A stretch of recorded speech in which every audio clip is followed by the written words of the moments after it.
Bonjour à tous, alors aujourd'hui on se retrouve pour la suite des significations des cartes mineures du tarot telles que je les ai étudiées cet été, à la fois grâce aux vidéos sur internet et aussi grâce au livre d'Emmanuel Iger qui s'appelle Lire le Rider-Waite.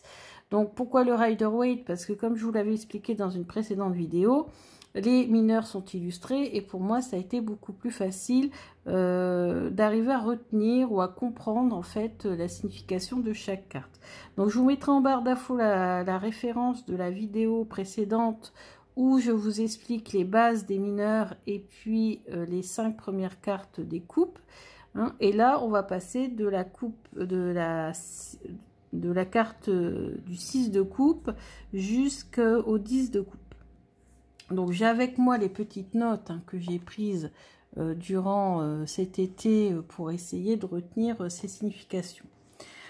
Alors, sur ce 6 de coupe, on voit donc bien sûr forcément 6 coupes et dont une qui est offerte. Vous voyez, donc déjà ici on aura une signification d'offrande, de don, de cadeau. On a ici une forteresse qui symbolise la protection ainsi que les enfants encapuchonnés. En tout cas, c'est ce qu'on nous explique sur les symboliques présentes sur cette carte. Alors, que représente cette carte? Eh bien, au point de vue positif, enfin d'un point de vue positif, ça représente se retrouver dans le passé, retrouver quelqu'un du passé, se souvenir de son enfance par exemple, se souvenir de quelque chose qui est gravé dans votre mémoire. C'est la gentillesse aussi, hein, c'est des cadeaux qui sont offerts.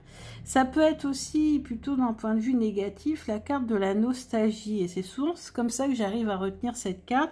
C'est la nostalgie, vous savez, quand on essaie de se souvenir de quand on était plus jeune, de ce qu'on a fait quand on était plus jeune, etc. Les bons moments que l'on a passés avec nos frères, nos sœurs, nos amis, nos cousins, nos cousines, etc. C'est vraiment à ça que je pense quand je vois cette carte. Alors bien sûr, la signification, ça peut être la signification de l'innocence, hein, puisque le 6 de coupe, on voit des enfants dessus, hein, du souvenir du passé aussi, quelqu'un qui peut revenir du passé. Ça peut être une relation jeune, très jeune, plutôt platonique. Hein. Profiter des plaisirs simples, se libérer de ses soucis, revenir à la simplicité aussi, que l'on peut trouver comme signification avec cette carte. À côté, on a donc le 6 de coupe qui s'appelle le 6 de calice dans le tarot de la magie verte, hein, parce que je vous rappelle que je fais la comparaison entre le Rider-Waite classique et Radiant hein, précisément, mais qui reste une signification classique avec le tarot de la magie verte, puisque c'est un de mes tarots préférés. Alors là, qu'est-ce qu'on voit? Donc on voit ici une nappe de pique-nique. Les coupes sont représentées autour d'une théière. On a l'impression que c'est un jeu de dinette, hein, le jeu qu'on pratiquait quand on était beaucoup plus jeune.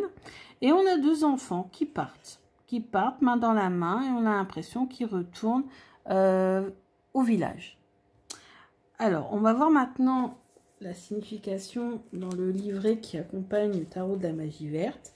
Donc on nous dit que c'est la carte de la nostalgie, de la mémoire et des souvenirs heureux. Des retrouvailles inattendues avec une personne perdue de vue sont possibles. Les pensées tournées vers le passé, il peut s'agir d'une tentative d'amener les idéaux et le bien-être d'un temps révolu. Alors on nous dit que la petite fille porte un bouquet de marjolaine, parce que je vous rappelle que dans le tarot de la magie verte, il y a sur chaque carte une fleur, une plante et un animal.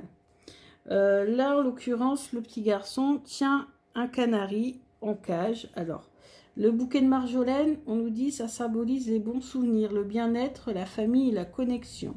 Le garçon porte un canari en cage qui représente la camaraderie, le bonheur et l'harmonie. Donc en négatif, c'est les regrets, la mélancolie, la résistance au changement et les réveils brutaux. Et en positif, les bons souvenirs, les retrouvailles, l'harmonie, voilà, et le renouveau. Ensuite, on va passer au 7 de coupe. Alors, le 7 de coupe. Alors, c'est une carte qui est remplie de symboles. En tout cas, pour la carte du Rider-Waite classique. Alors, on va faire dans l'ordre. On va passer, on va faire du premier plan à l'arrière-plan. Donc, au premier plan, on voit un personnage. Ce personnage, ici, il est dans l'ombre. Alors, ça représente l'homme qui s'oublie. L'homme qui s'oublie ou les nuages qui met l'homme dans l'ombre. Quelque chose qui va du coup le cacher ou quelque chose qui se cache.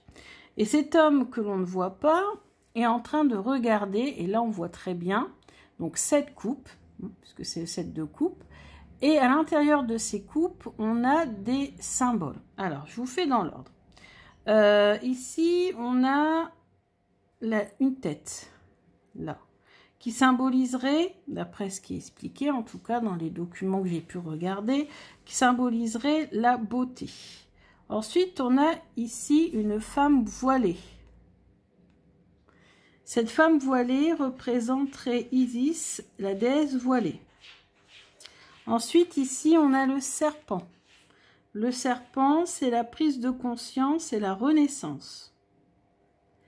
Ensuite, on a la couronne des lauriers qui représente la gloire, hein, la victoire. Ensuite, ici, on a un dragon qui représenterait l'ego, donc le monstre intérieur que l'on doit terrasser pour se débarrasser des désirs illusoires. Ensuite, on a ici une coupe pleine de bijoux qui représente la richesse. Hein. On a un château qui représente la sécurité, la protection, comme on l'a vu tout à l'heure avec la forteresse dans le 6 de coupe. Donc, tout ça, ce sont les satisfactions matérielles, en fait. Alors, qu'est-ce que ça peut vouloir dire? Ça peut vouloir dire, ça nous parle ici d'illusions, parce que vous voyez, ces coupes sont suspendues sur des nuages. Donc, c'est vraiment des illusions, des rêves, des objectifs à atteindre. Ou alors, on se fait des films. On s'imagine, genre, on s'imagine riche, on s'imagine beau, etc. Alors que ce n'est pas vrai du tout. Ça nous parle aussi des promesses, de la magie. Mais la magie, vous savez, comme l'illusion, en fait. Ça peut nous parler du cinéma également, d'ailleurs. Ça peut nous parler également de se monter la tête et d'oublier la réalité des choses. Être trop dans les nuages, trop dans les hypothèses, dans l'utopie. Ça parle aussi de sacrifier son bien-être pour protéger une illusion. Par exemple, un mariage parfait, une carrière sans tâche. Alors qu'en fait, on est très malheureux et on se le cache. C'est se cacher les choses. Montrer, donner une apparence aux gens, aux autres, qui est totalement fausse. Voilà. Donc c'est la carte, moi quand je pense à cette carte, je retiens l'illusion. Même si elle a d'autres significations, pour moi c'est l'illusion. Après, tout dépend de la question qui est posée.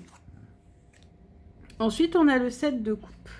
Donc là, on a cette dame qui a devant elle 7 coupes avec des personnages, des petites fées qui lui chuchotent à l'oreille.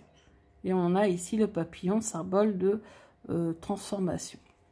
Alors, pourquoi avoir représenté le 7 de coupe de cette façon? Parce que du coup, il nous manque quand même pas mal d'éléments par rapport au Rider-Waite de base. Donc, beaucoup de choix ou d'opportunités s'ouvrent à la personne qui tire cette carte. Mais tous ne sont pas ce qu'ils paraissent, et d'autres personnes peuvent influencer la décision à prendre. Faites attention à votre tendance à rêver éveillé, à vous fier aux autres pour trouver la bonne direction ou à espérer sans faire l'effort de concrétiser vos idées. Pour trouver le bon chemin de la réalisation de ses rêves, il faut évaluer les alternatives, voir au-delà des obstacles et des diversions. Évitez de suivre les instigations et les caprices des autres. Du sceau de Salomon pousse derrière la table, c'est une plante représentant les décisions de la sagesse et le succès. Alors, on a une plante qui pousse derrière la table et qui est une plante qui s'appelle le sceau de Salomon. Et je ne connaissais pas du tout. Un papillon survole l'un des calices et est symbole d'opportunité, de confiance et de concrétisation. Ah bon, moi, j'étais plutôt dans la signification de plutôt la métamorphose et transformation. Mais bon, c'est pas grave. Donc, concrétisation, confiance, opportunité. Ok.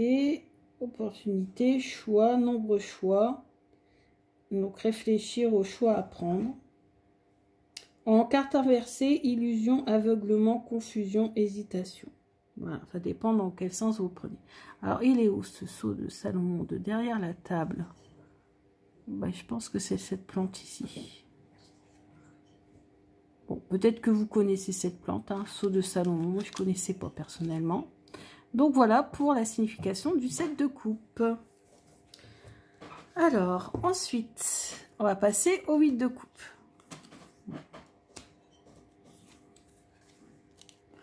8 de coupe, on a donc ces deux cartes ici. Alors, celle-ci. Donc, le 8 de coupe, on voit un personnage qui part.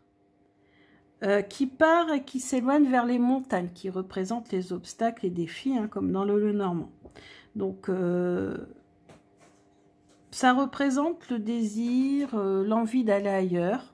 On a ici, alors on nous dit que c'est une éclipse. Donc ça représente le retrait sur soi-même, de disparaître au monde. Ensuite, on a des récifs qui représentent également les difficultés à venir, les obstacles. Et on a donc les coupes qui sont installées ici. Il y en a 8, mais il y a un trou. Donc ça veut dire qu'il manque quelque chose à ce personnage. Et ce manque, il va aller essayer de le chercher. Donc, après avoir surmonté l'illusion du 7, on nous invite à un voyage intérieur.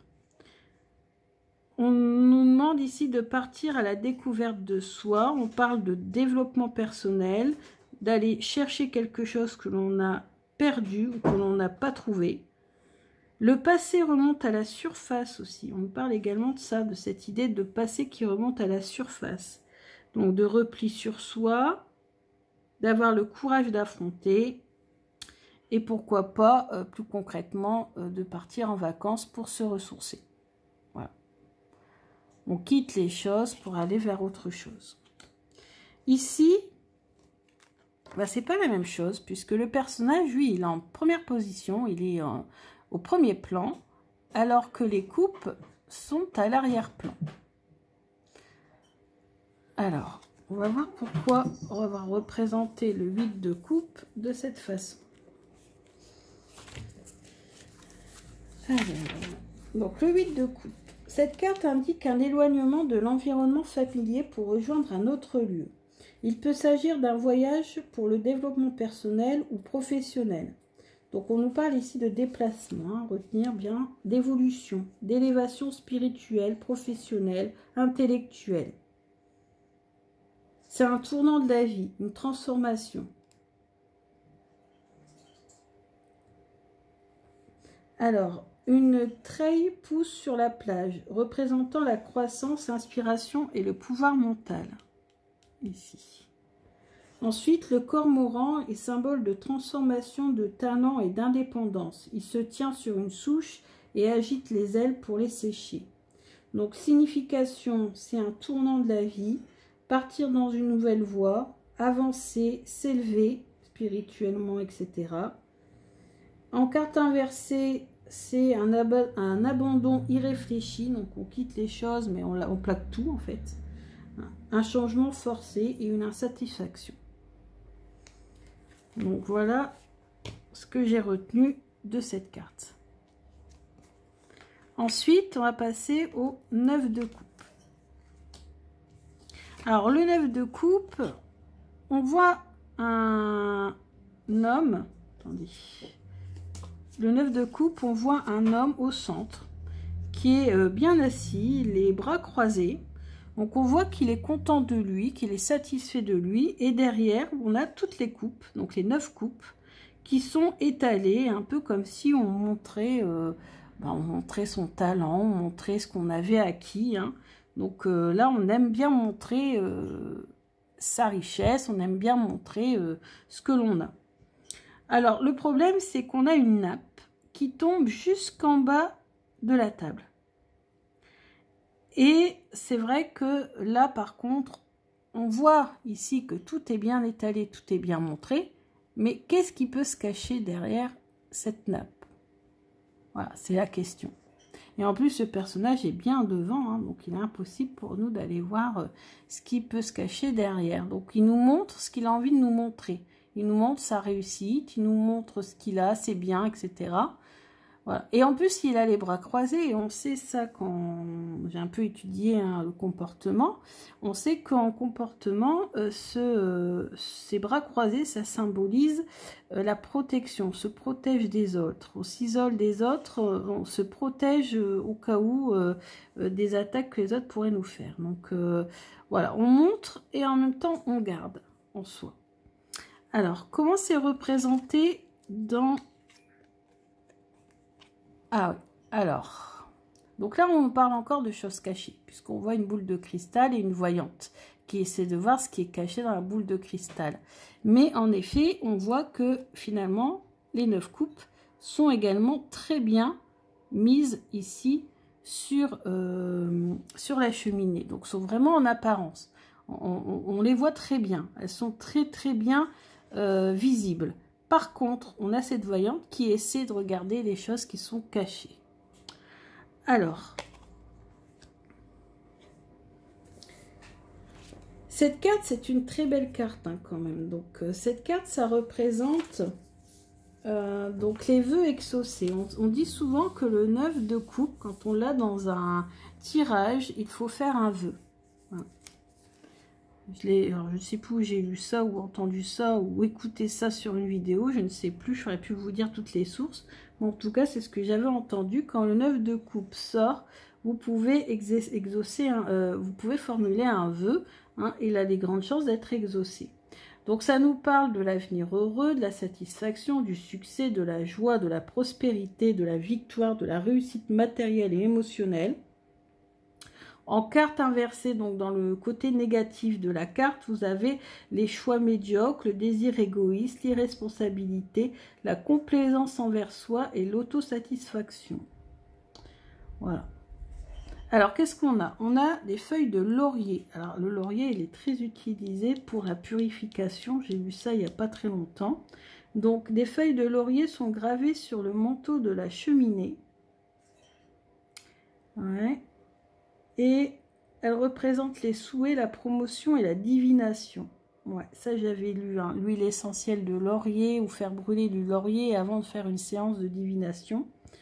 Une coccinelle se promène sur la boule de cristal. Il faut bien ouvrir les yeux. Hein. Et elle symbolise la chance, hein, bien sûr, les souhaits, le bonheur et la divination également.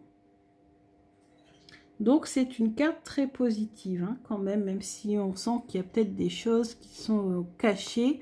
On ne nous dit pas comment vous allez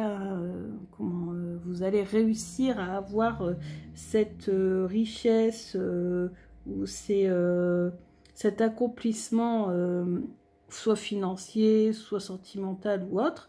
Mais en tout cas, vous allez y parvenir. Vos vœux vont être exaucés et vous allez être satisfait. Bon, une très belle carte. Ensuite, pour le 10 de coupe, bah, c'est encore une plus belle carte. Le 10 de coupe, voici la carte originelle d'origine du Rider-Waite. Ça représente le bonheur familial. Donc, on a vraiment les 10 coupes ici sur un arc-en-ciel avec un couple qui s'enlace, qui est heureux, qui manifeste sa joie, 2 enfants qui jouent, qui sont heureux également, et puis la petite maison dans la prairie, là où tout va bien, tout est beau, etc. Donc c'est le bonheur familial, donc bien sûr l'arc-en-ciel. Ah oui, alors l'arc-en-ciel, pareil, ça a une signification quand même ésotérique. Ça représente l'alliance entre Dieu et les hommes.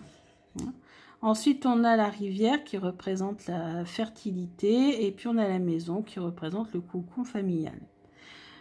Donc là, bah, ça nous parle de bonheur familial, de lieu de paix, de sécurité, de fonder un foyer heureux, de travailler en famille, pourquoi pas, et d'avoir une famille idéale. Et bah, vous retrouvez toujours ces significations-là hein, sur les autres Rider-Waite. Regardez ici, tarot de la magie verte, comment c'est représenté. Bah pareil, hein, on voit un couple enlacé, heureux, sous un arbre qui peut représenter d'ailleurs la famille. On a les couples qui sont ici étalés, on n'a pas la référence à l'arc-en-ciel, mais peu importe. Ici, on n'a pas 2 enfants, mais on n'a qu'un, mais quand même. Et ici, on a la rivière qui est toujours présente avec la loutre. Et puis là, la fleur, on va aller voir dans le livret ce que ça représente. Alors, on a... Donc, voici la carte du bonheur familial, on l'a dit.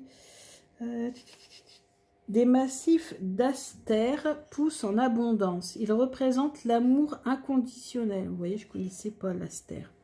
Le bonheur et le calme. Une loutre, symbole de joie, de fidélité et de bonheur, observe la scène depuis la rivière. Donc, signification, amour, joie, bonheur, liens familiaux, amicaux, sécurité, satisfaction, reconnaissance, estime de soi, statut social, récolte des récompenses, etc. Donc, vous voyez, dans tous les domaines, si vous tirez ça, même dans le domaine financier, et pas que dans le domaine sentimental, ça représente hein, les récompenses de vos efforts, pourquoi pas une promotion, pourquoi pas aussi, hein. Carte inversée, par contre, si vous l'avez dans un tirage, vous avez, vous savez, des cartes positives, négatives, ou si vous tirez inversé, si vous faites votre tirage aussi avec les cartes inversées, cela, ça peut signifier dispute familiale, instabilité, mauvaise réputation, perte d'amitié, querelle, paix interrompue, instabilité familiale. Voilà, donc tout dépend, hein, comme je vous dis, les cartes ont toujours un aspect positif, un aspect négatif. Bien sûr, si vous faites un tirage et vous dites quels vont être les obstacles et que vous tirez cette carte, bah forcément, c'est obligatoirement la signification inversée qui va être utilisée. Donc là, c'est plutôt des querelles, des disputes, ou une stabilité familiale qui va être comment on va dire... qui ne va pas durer. Hein. Donc voilà. Donc voilà pour les significations des 5 dernières cartes des coupes, donc des cartes 6 à 10. J'espère que ça vous a plu. En tout cas, bon, vous voyez, j'étudie, bon, j'essaie de retenir pas trop non plus de significations en même temps. Donc, vous pourrez très bien trouver d'autres significations ou des choses beaucoup plus approfondies. Moi, déjà, je me contente de retenir ça et je retiens grâce aux images. Parce que je travaille beaucoup à l'intuition, le tarot, hein, plus qu'avec l'apprentissage, parce que c'est vrai que 78 cartes, ça fait quand même beaucoup. Mais quand on regarde bien, voilà la signification, les illustrations, finalement, les significations des cartes viennent quand même toutes seules, quoi. Enfin, c'est pas très compliqué, à part sur certaines cartes, mais plus, vous voyez, des tarots qui sont un peu remaniés. Mais sinon, le Rider-Waite de base, les cartes sont vraiment... sont faciles à comprendre, en fait. Il faut juste ouvrir son esprit, bien regarder les images, les symboles, se renseigner sur les symboles, et puis, normalement, la signification de la carte rentre assez facilement. Donc, je vous dis à bientôt pour cette fois-ci, les significations des cartes des deniers. À tout à l'heure. Bisous.